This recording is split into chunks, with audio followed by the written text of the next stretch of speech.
Hi guys, good morning. Hopefully everyone is doing well. I just wanted to do a little tutorial on keeping you up to pace on what we're reviewing right now. Depending on how long things go on, we'll move into some new things next week, and I'll just plan on teaching it this way to try to keep you up to speed. If you need anything, please don't hesitate to email me and we can touch base that way.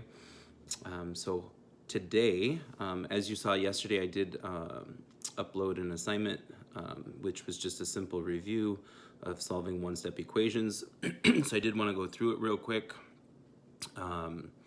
So with inverse operations, as you know, if you see addition, then the inverse of that, the opposite of that is subtraction. If equation has subtraction in it, the opposite of that would be to add, multiplication with division, and then of course division with multiplication.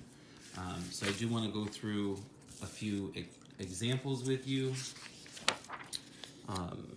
And we are going to build on this over the next couple days, and we're going to get into more difficult ones. So with this one, as you can see, it starts off with 7 plus x equals 9. We have the positive 7 out in front. So the opposite of that plus 7 would be subtract 7. So of course, we're going to subtract 7 from both sides.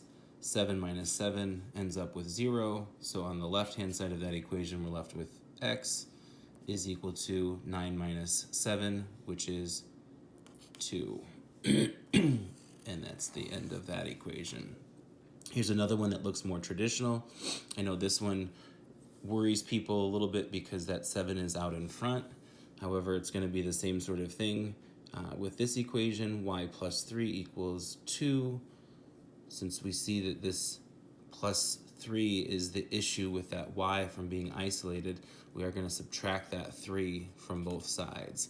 Again, when I say both sides, I'm saying both sides of the equal sign.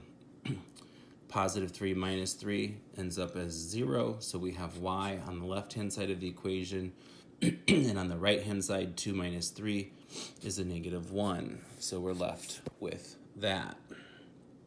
All right, moving on, we'll look at some subtraction. Here we go again, we have x minus 4 equals 0. The issue with x being isolated is that minus 4, the inverse operation, is plus 4. So we add 4 to both sides. With that being said, minus 4 plus 4 is 0, leaves us with x is equal to 4. All right. Here's another one where we see the constant out in the front of the equation, but it starts with a negative 3. The opposite of a minus 3 is a plus 3. So we add 3 to both sides. With this, it's pretty simple. We then end up with x is equal to 18. All right, so those are addition and subtraction. Moving on to 3x equals 9. Again, when 3x is written like this actually means 3 times x. So the inverse operation of multiplication here is going to be the division of 3. Divide from both sides. Divide by 3 on both sides. Make sure that you write it this way. This makes a little bit more sense rather than writing that division sign, because we do want to think about this as a fraction. When we look at this, 3 over 3 is actually 1, so we're left with what's technically 1x is equal to 9 over 3. 9 over 3 simplifies to 3, so we're left with x is equal to 3. 1 times x is still x. Final answer, x equals 3. With this one, we have 5x is equal to 21. With this, again, we have multiplication here. The inverse operation of multiplication is division, so we're going to divide both sides by 5. With this, we're left with x is equal to 21/5. x is equal to 21/5. With that, you do want to look to see if there are any ways to, if there is any way to simplify this. We could simplify it into a mixed number, or we can leave it as an improper fraction. Simplifying it, the only factors that we have that go into 21 are 7 and 3. Doesn't work with 5. So this can be our final answer. That's multiplication using the inverse operation of division. Now looking at division, again, we have a division of 2. Fractions indicate that division is happening, so we're dividing both sides by 2.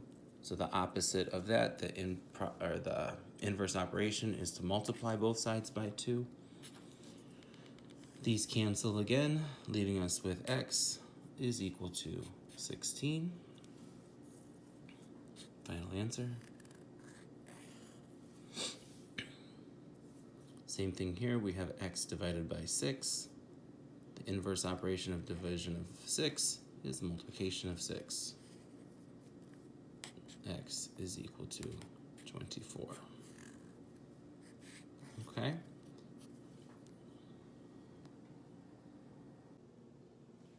All right, hopefully that helped. Again, these are the most simple kind of equations to solve. A lot of them you can do mentally. However, I want you to get in the habit of being able to do them because later on today I will post regarding two-step equations, and then tomorrow, Friday, we'll be doing multi-step equations where variables will be both on both sides of the equation on the equal side. This was something that we covered in chapter 3. Still, some people are struggling with it. I want to make sure that it's really solid going into what we're going to be doing next. All right. Again, if you have any questions, please reach out. I did put a worksheet up on the Google Classroom for you to complete. If you have questions, let me know. Thanks.